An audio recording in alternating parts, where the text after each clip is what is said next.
Afternoon everyone, Ian from DIY Home and Gardening, 7th of February. Excuse the appearance, I know I look pretty rough, but I've been ill for a little while. So perked myself up, come into the greenhouse and going to be sowing, amongst other things, celery. So if I turn the camera around, we can have a little look.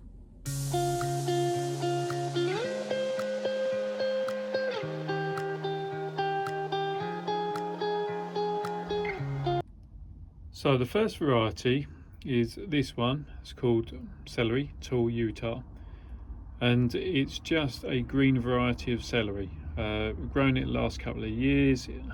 For some reason I can grow it really well. It makes a massive plant. Well, certainly when I do it, it makes a massive plant. Now these are seeds, as you can see, purchased 2 years ago. It's got a nice seal to the pack, so it will still be viable. And this is a new one that I'm going to be growing, which is this golden self-blanching. Now the reason I'm adding this in is because, well, I wanted to show the celery last year at the RHS Hyde Hall show, and to be honest, I didn't show anything because I didn't think they were good enough.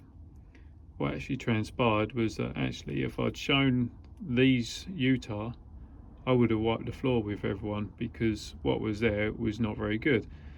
And the reason I didn't show them was because I always assumed that you had to have nicely blanched varieties, and actually that's not quite true, because there was two categories, one for a normal type and one for a blanched type. So I bought some seed for self-blanching, got that, so I'm just going to do some seed sowing today. Nice and simple. Already set up a seed tray or a cell tray. So what I tend to do, I don't tend to sow into a normal flat tray and prick out. I tend to sow into the individual cells, modular form, so that I can multi-sow the seed, and well, gives me better reliability on producing plants in each cell. So if I if I set the camera up, and we can have a look. So as I said, I use the cell trays for a specific reason, which is because I do multi-sowings. The reason I do the multi-sowing is because it then means that I can literally sow into each cell a few seeds, and by, well, the rules of probability, at least one of these seeds is going to germinate.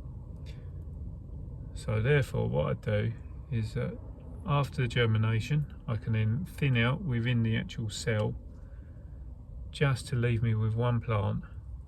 So within here, it's probably about, well, within celery, there's probably about 7 or 8 seeds, because it's such a fine seed. You see how quick that was. So I just do a little sprinkling in each of the cells, and like I say, at least one of those is going to germinate, and then that means what I can do is then I can thin out the seeds that have germinated, just to leave one plant, and that means that I've then got 12 plants, which is exactly what I want. And I don't have to worry about if I've got any failures, then having to do a second sowing and the plants playing catch up. So that is as quick as it gets. That's Tall Utah done. Then we got the other one to do. Then we go and get some scissors. Okay, back with you. So the other reason, I mean, I get a few people generally on Instagram ask why I do the multi-sowing. I think, to be honest, some seed is too cheap. Obviously some seed is a bit on the expensive side, but things like this celery, where there's 2 grams of seed there, which equates to thousands of celery seed.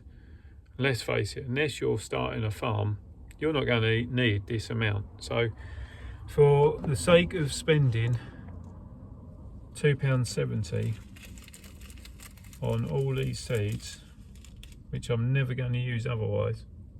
Might as well do multi-sowing. And well, it's £2.70 split over 12 12 plants. It's not really going to amount to a lot, and let's face it, most of these would germinate and could be used, but it's just, I don't want that many. The reason I do 12s is simply because it fits across my allotment beds quite nicely. 3 spaces across the bed, and then go four deep, and that's plenty of spacing then. So that's the second variety done, and like with most of my seeds, even though this is a fine seed, I'll still do a covering of vermiculite. Now this is, or used to be, a volcanic type of product. A lot of this is man-made now, but from the same process, so from extreme heat. And it's one of those actually that doesn't matter really where you buy it in the UK, most of it's produced in Germany, so it's all coming from the same place. So my advice is always to get well, a decent grade, so you want a decent sizing of it, but just to get the most affordable pack, because it will go a long way. And I've had this bag for about 2 years, and I'm down to this amount now.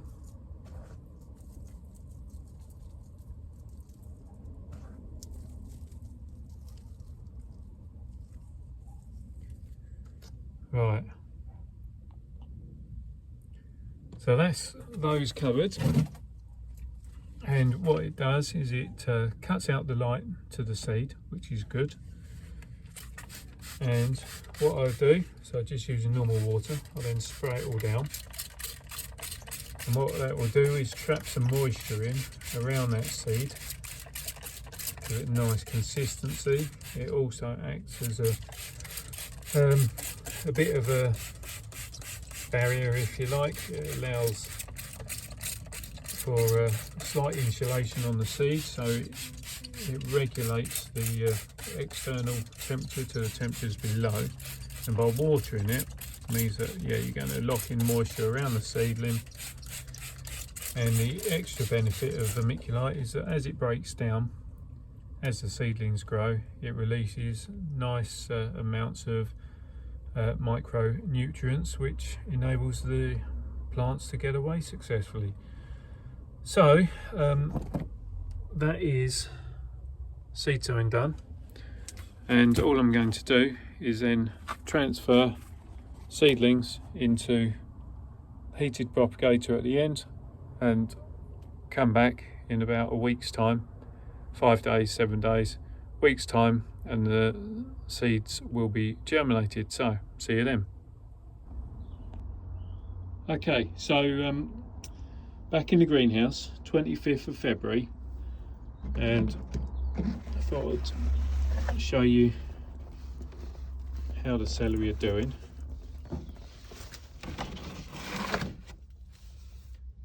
Now, most of them have germinated.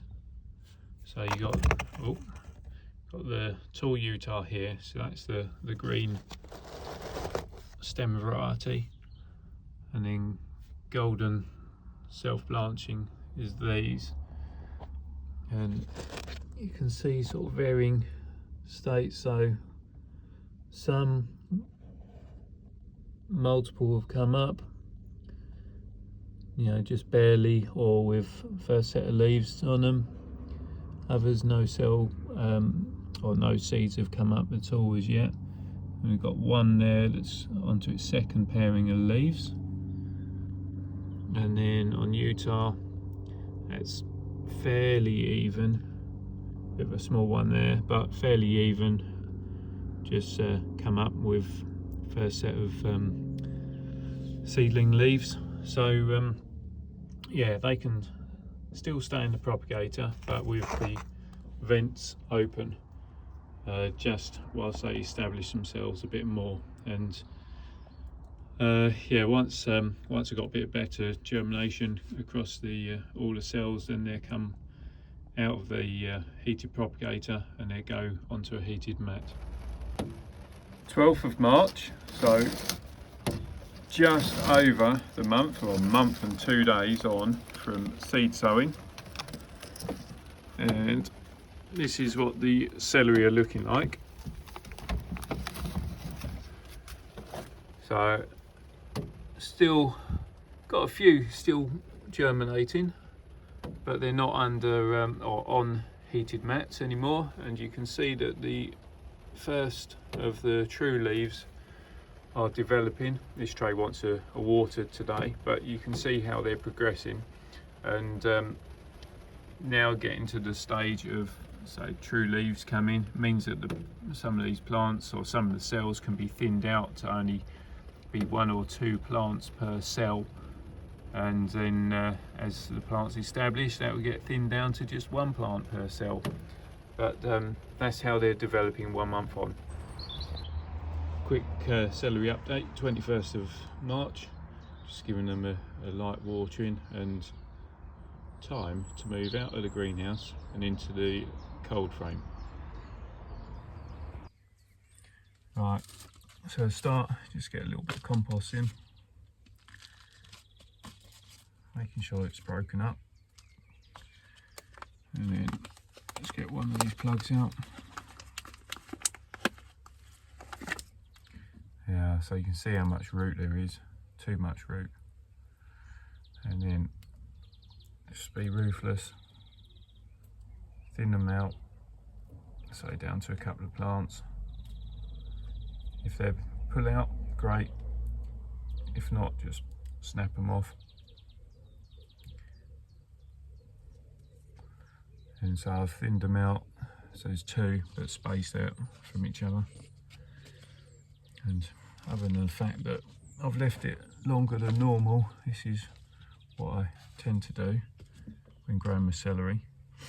And it's only once they get out to planting and they've been established for a little bit, I'll then thin out down to 1 plant. It's another of those plants that seems to do better when it's planted with its friend. And that's the first one done, and you'll notice that when they've been planted, they're a little bit deeper, so they're hiding some of this bottom bit, so you're basically planting to where all the leaves start branching from. First one done. See if I can get this tray done before I go to work. There we are. So that is the golden self-blanching done, and now I've got to go to work. So I'll be doing the green tall Utah tonight. Hopefully they can now get motoring and I'll give them a bit more loving. So here we are, 11th of June, and you can tell it's summer by the fact that it's overcast and we've just had torrential rain. Obviously it's my day off, so double whammy as to why we should get a load of rain. But lucky for us, celery wants plenty of moisture, and certainly at this stage it does. Now these are the 2 types that I've been growing. Tall Utah, which is the green celery, which is one that I've grown previous years, and then I've got the golden self-blanching, which, as the name suggests, should be more golden in colour, and I don't know if it's visible on camera, but it is certainly looks more yellowy tinged than that one, and they both have been fed the same. So time for planting out, and this is the bed they're going into, which has got had the garlic in, so the soft neck garlic has all come out, hard neck still remains, and they're going to be planted into this bed. Now what I've done is I've done a first block sowing of some more beetroot, and then I'm going to then start with my block planting of celery. And what I thought I'd do this year is going to grow one variety and then divide it up by using some leek Apparently planting leek makes celery taste better, so we shall see. I mean, this is all stuff I've got to plant anyway, the bits I've brought from home, but yeah, I'm going to divide up the two varieties with leek and see whether that makes a difference. And so starting at this end, set out accordingly and get planting. So if I set the camera up and then we can have a look as to how I plant. So I've set the celery out at 30 centimetre spacing. I've done 30 centimetres between the row and 30 centimetres between the line. I have experimented in the past with going wider. Last year I planted at 45 centimetre spacings between the rows. Plants were good, but no better, I don't think, than being slightly more narrow. And I'm wondering whether being a little bit closer, as they are 30 centimetre spacing, might be easier to get them to blanch up. So what I'm doing, so because this has all been dug over anyway after the garlic came out of it, so it's been churned up and it had all the organic matter in there from last season, so the autumn time, which is all going to be good because the garlic only really takes a proportion of it. So as it stands, that is the plant. You can see the decent root zone, and just plant it so it's deeper in the ground, and that's just going to help to blanch or whiten the base of the stems and get that in nice and tight, making sure that the foliage is pulled up.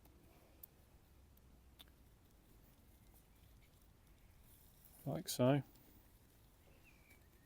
If got any bits, just crumble them around them, firm in, and that's the first one done. And if you've got ones like that where there's still two plants in there, then, well, whip out the weakest one. So in that case, in this case, and take out that. It's a little bit wayward, just leaving the one plant. Then either use that as your spare or give it to someone else. So, better get planting, I suppose.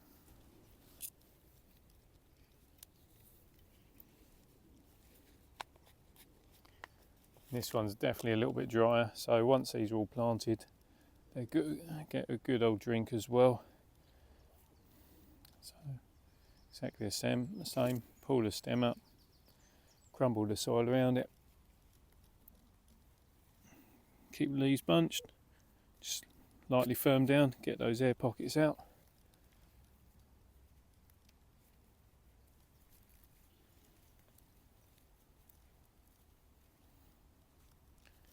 And if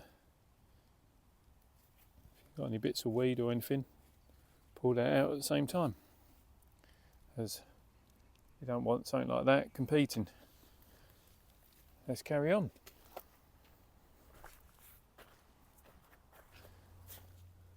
It's the grub of a leather jacket. Now, if like me you've got a new plot, a relatively new plot that was essentially farmland, well, this was essentially farmland, but it's a new plot, so it hasn't been worked over that much, then you'll come across a few more of those. They are the grubs of what we call daddy longlegs in the UK, or crane flies. And so yeah, that's the grub. It will eat roots, prefers roots of certain things more than others, but most of the time it's just happy eating grass. But if you come across them, just hike them out. I chuck them on the side. Got 3 on the go down here. I just pop them down. Oh, there's another one actually, 4. I just pop them down there and then the birds can have them. So that's my block done. I've got my pot of spares as well, and what I do now, just again, just help settle these in. Let's clear some of these pots out of the way.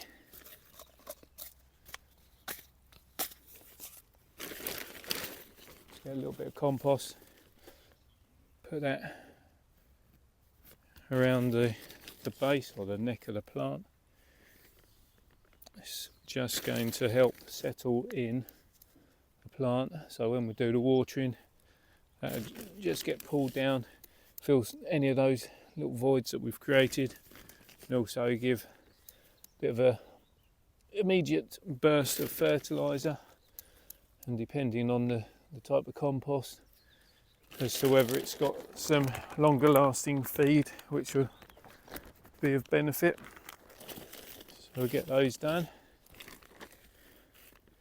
Oh, missed breaking up that piece. Get these done, then get the leeks planted, and then do the green Utah. Then it'd be a case of, say, give everything a watering, despite the fact we've had some rain, still give it a watering, and I really thank you for it. And then it's just a case of making sure that celery doesn't dry out. I've found, certainly the last couple of years, I've found that giving celery a drink probably twice a week is sufficient. Don't pour it to the top of the plant if you can avoid that, but what I tend to do, I tend to pour between the rows, and then that way you're getting a good amount of water through, and it's just helping the plant to pull in what it needs without getting too much water on the foliage, which ultimately could cause rust. So yeah, that's this lot done. So onto the leeks next, and then green Utah. Right, okay, that's planting finished. Still got to do the watering, mind you. Got the celery in, little divide, a couple of rows of leeks as a temporary thing. What I have done, I've planted some of the extra celery there just in case. Well, in case the slugs eat them. Next batch of celery, same again, a little bit of over, and then whacked in a couple of tomatillos there to see what they do. So yeah, just give it a drink, and then we'll come back hopefully when the crop is ready. So while I'm up doing some watering, thought I'd show you how the celery are doing. So this is only a week on from planting, which I'll be honest, I was a bit surprised as to how quickly they've grown. I mean, you can see they're still looking a bit yellow, bit of slug damage and scorch because I've planted them without being covered this year, but they have really motored. They're easily 3 times the size they were. Utah probably doubled in size, most of them. Got a couple that still struggling a little bit, but I think that's more down to the fact that they've just been moved from the protection of the cold frame or cold house to straight into the beds, and it has turned pretty warm the last couple of days. So yeah, on the whole I'm pretty pleased with them. So if that's a week on, get some feed on the allotment, another couple of days time at the weekend, and see what happens. Time for a bit of a celery update. 6:30 in the morning, 5 weeks on from planting. I've not really been up here too much for about the last 4 weeks due to some illness, but yeah, up here today, and you can see that the celery's touching onto the covers, getting a little bit overcrowded by things like the tomatillo. So time to get this cover off, get some weeding done, thinning, and get a mulch around them, try and help blanch those stems. So yeah, I'll go and open the shed and get this off. So our covers are off. First chance to have a look at them. Oh, they're looking good. Got nice stems to them. You can see they're pretty green. Radish are doing them well as well. So yeah, they just need some mounding, but nice and solid, which is what you want. No signs of any rot or anything. So yeah, these are green Utah, and they're the what are they? Golden soft blanching or whatever they're called.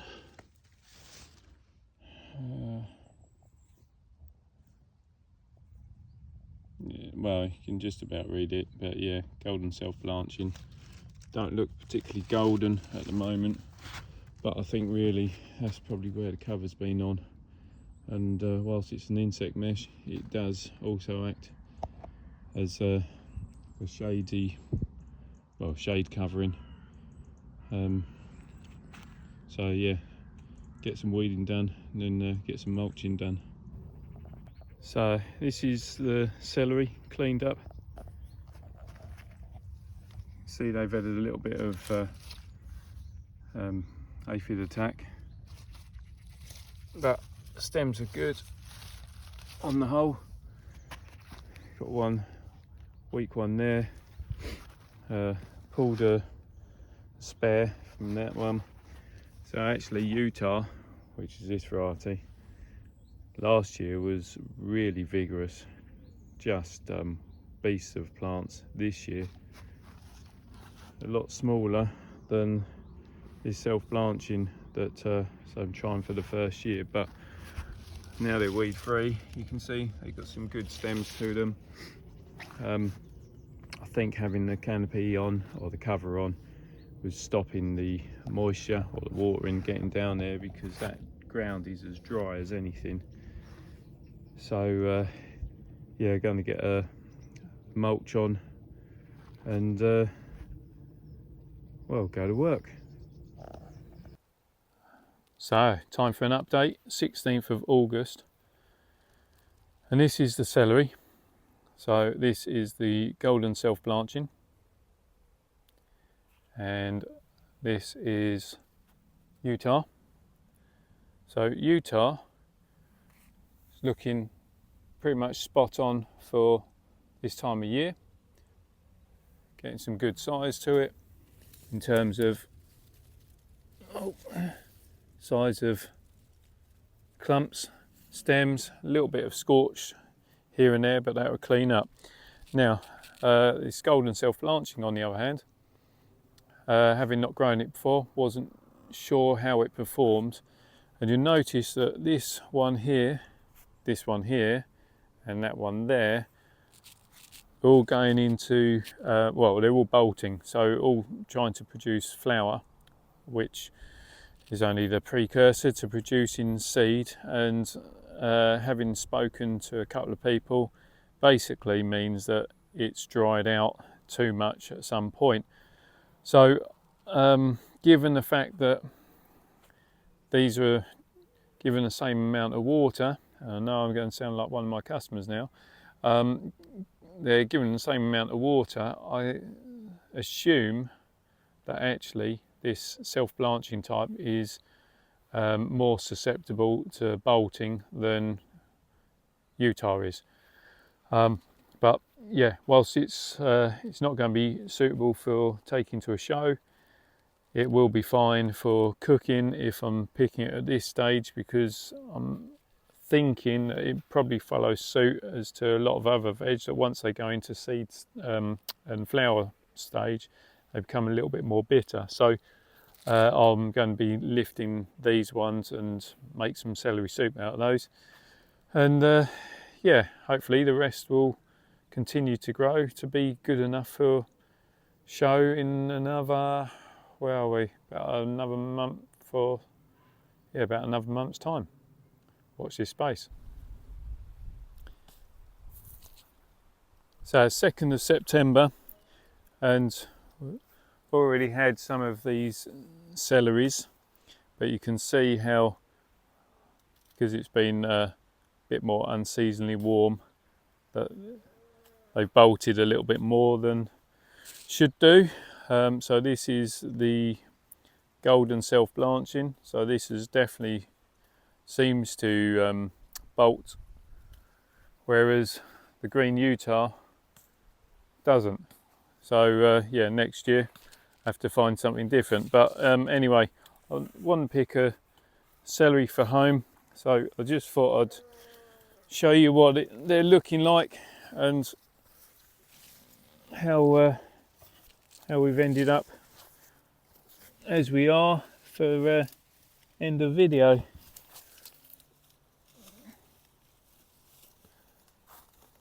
So bear in mind that these were all small individual plants at the start of planting. This might take some doing, this one.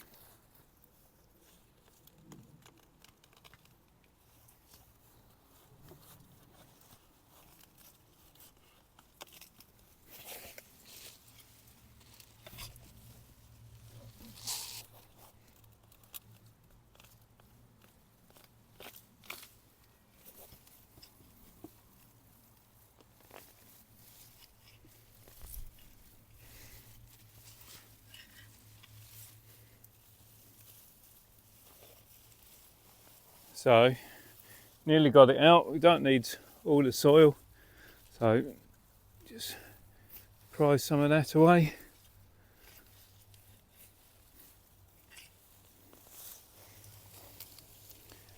And that's one. So can now trim it down to make it look a bit more reasonable, a bit more supermarket like, and then still got another big section there, but it can be tidied up for the time being. Leave it till we actually need it. So just whip off some of these leaves, give it a drink so it doesn't dry out. But then we clean up this piece and then we can have a look. Now, sheep have come to see what there is to eat. They are greedy. So, yeah, we'll just prep this up. Easiest way I find, let me grab a bucket, is to use a saw to cut off the bottom of the root zone. And then that way you can have a proper sort out.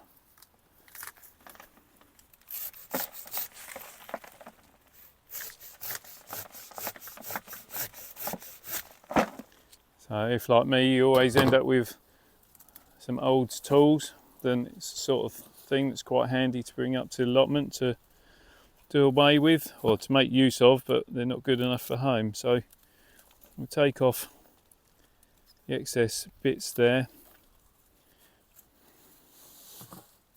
the bits that aren't particularly good.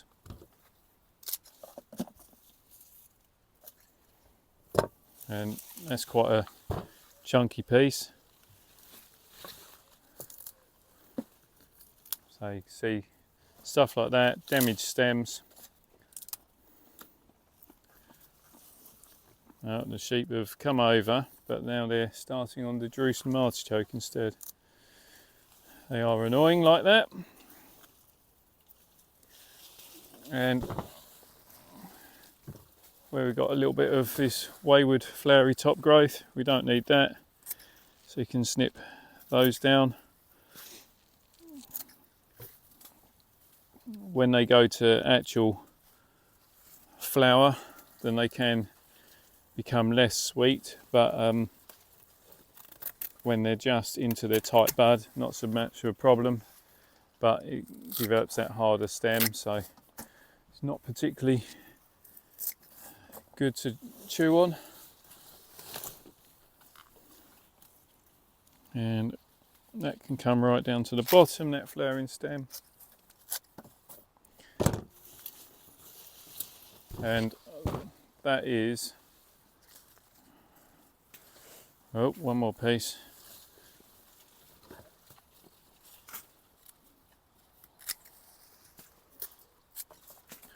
Look at them devouring the food. So that is one celery there. Okay, so that is one celery, all prepped and done, ready for home. And so it's not good enough for showing this one, but certainly good enough. Let me move the stand back so you can see it properly. Certainly plenty big enough for home. So that is the celery done. So that is the celery video done, how to grow celery from seed sowing through to harvest time. Yeah, still got obviously the green Utah, which I'm hoping they will be good enough for 3 weeks time to take them to a show. But the self-blanching, certainly with the season we've had this year, it's not been consistently moist enough, and certainly starting with a new variety, I didn't know that, well, trial and error with a lot of these things, but keeping it consistently moist to stop it bolting. So that said, if you do have any questions that you want me to answer for you on how to grow celery, then please send those questions to me. If you like what I'm doing, then please subscribe to the channel. Don't forget to hit that reminder button so you don't miss out on the future videos I'm doing. And more importantly, just enjoy your time, have fun, and you know, if you've not grown celery before, try growing it, something different. So till next time, bye for now.